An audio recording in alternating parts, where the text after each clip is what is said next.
हाँ बेटा, क्या कर रहे हो? खेल रहे हो? भैया ने भूख लगी है। भूख लगी है आपको? आपको भी भूख लगी है?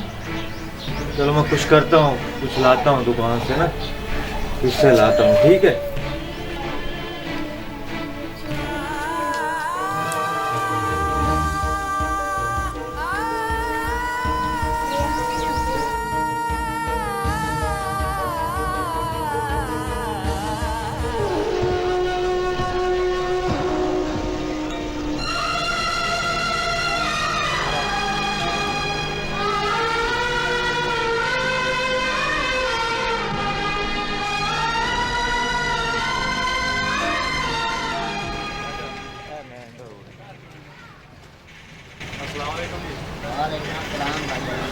भाईजान थोड़े सामान चाहिए था इस बार। हाँ नहीं मिल सकता है पैसे तुझे दिते कोई नहीं कौन मोड़ के लैन आ गए थे अभी गलती कर बैठे दुकान बना एक भी नहीं होता दो भी बार बार तो नहीं होता कल अगले पैसे ले आओ तो फिर अगली कर लो भाईजान बच्चे भुखे ने तीसरे दिन तक ते लॉकडाउन लगो या दिहाड़ी थोड़ी लगी कोई नहीं थोड़े पैसे खा तो नहीं जावने असी मेहरबानी करो आप बच्चों वास्ते थोड़ा जिहा राशन दे दियो भाईजान पहले अगले पैसे ले आओ तो फिर मिलेगा भाईजान मेहरबानी हो सी थोड़ी भाई ਤੁਹਾਡੇ सामने हालात हो जाए ना मैं उधार नहीं दे सकता पहले अगले पैसे ले आओ तो फिर मिलेगा भाईजान लॉकडाउन लगो या ते दिहाड़ी दप्पा लग को नहीं रहा मेहरबानी करो आज भाईजान सारे तो लॉकडाउन लगता है ਤੁਹਾਡੇ वास्ते नहीं लगता इसलिए अगले पैसे दियो तो फिर सामान का जितना मर्जी चाहो ठीक है लो लो भाई लो अगले पैसे दिते नहीं फिर मुंह चाह चूर आ जाते सामान लैन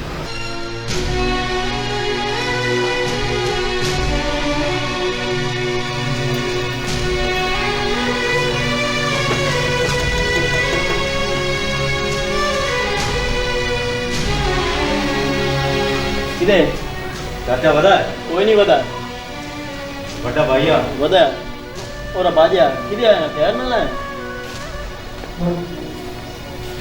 अस्सलाम वालेकुम किधे काम आया हूँ चाचा अब्बा घर कोई नहीं खा रहे भाईजान कोई पैसे चाहिए गरीब आते बड़ा बिखरेर भी हाँ बच्चे जड़ा ना तीसरे दिन तो भूखे बैठे ਇੱਥੇ ਕੋਈ ਪੈਸੇ ਮੈਂ ਨਹੀਂ ਦੇ ਪੈਣ ਤੁਹਾਡੇ ਜਿਹੇ ਬੰਦਿਆਂ ਨੂੰ ਤਾਂ ਪੈਸੇ ਦੇਣੇ ਨਹੀਂ ਚਾਹੀਦੇ ਤੁਸੀਂ ਵਾਪਸ ਹੀ ਨਹੀਂ ਕਰਦੇ भाईजान ई न करो मैं आखिर ਤੁਹਾਡਾ ਬਿਖਰੇਰ ਹਾਂ ਇੱਕੇ ਪਿਓ ਦੇ ਪੋਤਰਾ ਹਾਂ ਤੇ ਇਹ ਤੁਹਾਨੂੰ ਸ਼ੋਭਾ ਨਹੀਂ ਦਿੰਦੀ ਚਾਚਾ ਹੁੰਦਾ ਤਾਂ ਸ਼ਾਇਦ ਉਹ ਮੈਨੂੰ ਦੇ ਛੋੜਿਆ ਪਰ ਤੁਸੀਂ ਬਿਰਾਓ ਬਿਖਰੇਰ ਹੋ ਜੇ ਦੇ ਛੋੜੋ ਤਾਂ ਭਲਾ ਉਸਨੇ ਇਹ ਵਕਤ ਔਖੇ ਜੀ ਬੰਦਿਆਂ ਤੇ ਹੁੰਦੇ ਰਹਿ ਬੈਠੇ चल चल जा चल इतने तेरे वास्ते पैसे ले बैठे हैं असा चल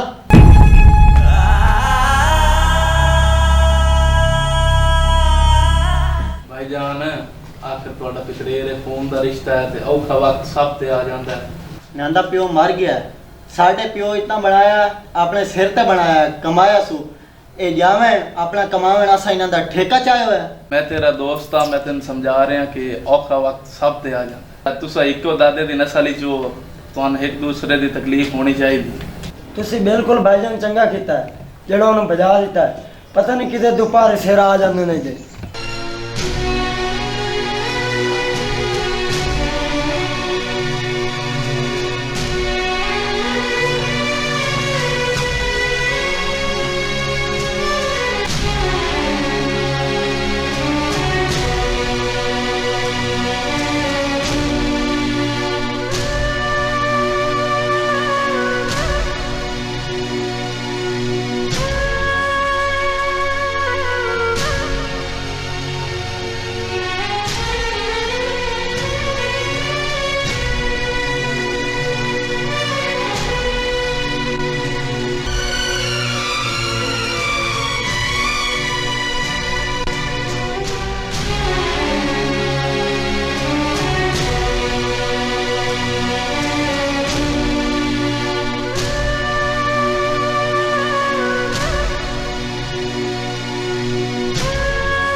यार चाचे के घर गया उन्हें भी पैसे नहीं दिते यार ਚਾਚਾ ਸੀਗਾ ਯਾਰ ਮੇਰਾ, ਪਿਤਰੇਰ ਸੀਗੇ। ਕਿਸ ਤਰ੍ਹਾਂ ਦਾ ਦੌਰ ਆ ਗਿਆ ਯਾਰ, ਪਿਤਰੇਰ ਵਿਰਾਹ ਹੁੰਦੇ ਨੇ ਕਹਿੰਦੇ ਨੇ ਕਿ ਉਹਨਾਂ ਨੇ ਮੇਰੀ ਮਦਦ ਨਹੀਂ ਕੀਤੀ ਯਾਰ। ਪਿੱਛੇ ਜਾਵਾਂ ਹੁਣ ਬੱਚਿਆਂ ਕੋਲ, ਭੁੱਖਿਆਂ ਕੋਲ ਜਾ ਕੇ ਉਹਨਾਂ ਨੂੰ ਕੀ ਕਵਾਂਗਾ ਕਿ ਮੈਂ ਉਹਨਾਂ ਦੀ ਵਾਸਤੇ ਖਾਣ ਵਾਸਤੇ ਕੁਛ ਨਹੀਂ ਲੈ ਕੇ ਆਇਆ। ਇਸ ਨਾਲ ਬਿਹਤਰ ਹੈ ਮੈਂ ਟ੍ਰੇਨ ਦੇ ਥੱਲੇ ਆ ਕੇ ਮਰ ਜਾਵਾਂ। ਇਸ ਲਾਕਡਾਊਨ ਨੇ ਸਾਨੂੰ ਤਾਂ ਜ਼ਲੀਲ ਕਰ ਮਾਰਿਆ। ਨਾ ਬੰਦਾ ਕਮਾਉਣ ਚ ਰਿਹਾ, ਕਮਾਈਏ ਨਹੀਂ ਤਾਂ ਖਾਵੀਏ ਕਿੱਥੋਂ। ਇਨਸਾਨ ਕਿਤਨੇ ਪਤਾ ਨਹੀਂ ਰੋਜ਼ ਦੇ ਮਰਦੇ ਪਏ ਨੇ ਯਾਰ, ਕੀ ਕਰੀਏ। ਗਰੀਬ ਬੰਦੇ ਦਾ ਤਾਂ ਹਾਲ ਹੀ ਕੋਈ ਨਹੀਂ ਰਹਿ ਗਿਆ ਯਾਰ। ਪਤਾ ਨਹੀਂ ਇਹ ਮੁਸੀਬਤ ਸਾਡੇ ਕੋਲੋਂ ਕਦੋਂ ਨਿਕਲੇਗੀ। ਅੱਲਾ ਮੇਰਿਆ ਮਾਫ ਕਰ ਦੇ, ਸਾਨੂੰ ਮਾਫ ਕਰ ਦੇ। ਬਸ ਮੈਂ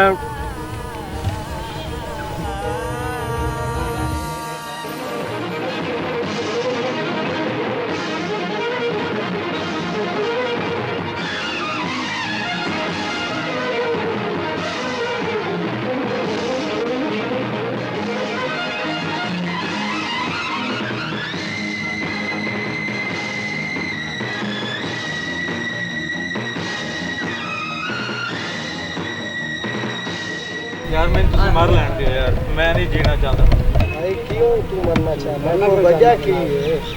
बस यार गुर्बत की वजह, तो और कुछ नहीं। ये गुर्बत ने आके फना कर देता है यार।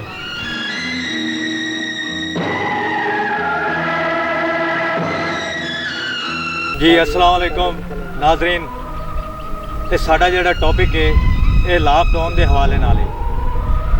लॉकडाउन पता नहीं कितने बंदियां दी जिंदगी खा गया है, खत्म कर गया है। लॉकडाउन दे विच लोगों ने गुरबत की वजह तो कितने लोगों ने अपनी जान तो हाथ धोते ने।